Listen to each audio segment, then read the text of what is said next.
नमस्कार, मी दीपाली तुमचं सगळ्यांचं खूप खूप स्वागत करते माझ्या चॅनलवर. दिवाळी म्हणलं की गोडाची रेसिपी आलीच.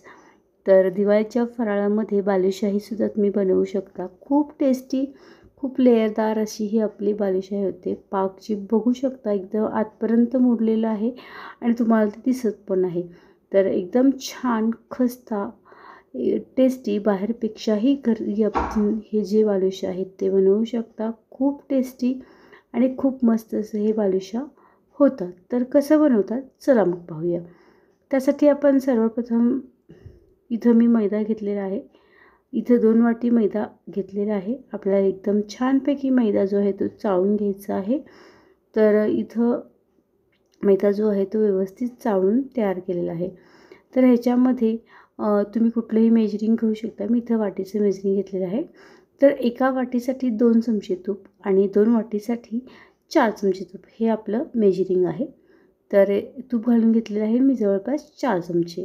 तर हे व्यवस्थित मिक्स करायचं. गोळा बनवून घ्यायचा पिठाचा आणि पाव चमचा इतकं मी खायचा सोडा घातलेला आहे. बघू शकता तूप घातल्यावर एकदम छान आपलं हे गोळा जे आहे ते तयार झालेलं आहे.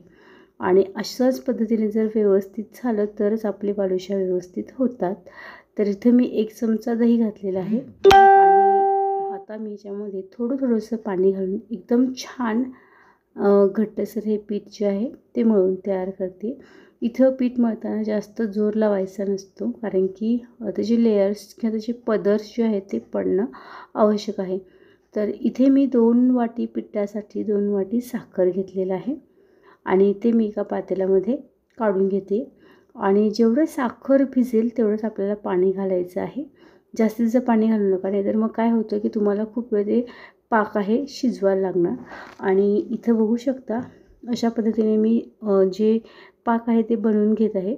आपल्याला पाक हवा तो 1 तारी पाक. तर इथं बघू शकता 1 तारी पाक बनायला मला 7 ते 8 मिनटं लागलेले आहेत.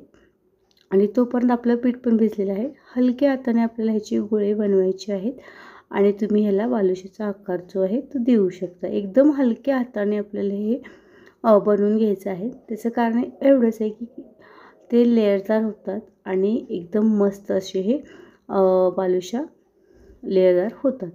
तर इथे मी काही बालुशा तयार करून घेतलेलं आहे. तेल आपलं एकदम कोमट, हात घालून चेक करू शकता. कोमट तेलामध्ये आपल्याला एकदम छानपैकी तेलामध्ये तळून घ्यायचं असतं आणि 1-5 मिनटानंतर तुम्ही बघू शकता हे अशा पद्धतीने बालुशा जे आहेत ते तरंगून वर आलेले आहेत. गॅसची फ्लेम इथे एकदम लो ठेवायची आहे. शक्य तितक्या लो फ्लेमवर आपल्याला हे बालुशा जे आहेत ते तळून घ्यायचं आहे. तर 2 बॅचचे मी तळलेले आहेत. इथं बघू शकता एकदम छान जवळपास 20 ते 25 मिनटानंतर तुम्ही ह्याचा चेंज हे कलर जो आहे तो अशा पद्धतीने झालेला आहे. 25 मिनटानंतर एकदम छान असे हे ब्राउनिश कलर आलेले आहेत आणि लो फ्लेमवरच आपल्याला हे बालुशा जे आहेत ते तळायचे असतात. तर इथं मी सगळे बालुशा जे आहेत ते तेलामधनं काढून घेतलेलं आहे आणि आता मी हे पाकामध्ये घालून घेते. तर दुसरी बॅच बघू शकताय. तर हे अशा पद्धतीने तेल आपलं गरम आहे आता. त्यासाठी मी गॅस जो आहे तो पूर्णपणे बंद करते. कारण बंद गॅसवर जर हे व्यवस्थित तळलं तर काय होतं की ते जे आतपर्यंत व्यवस्थित तळलं जातं.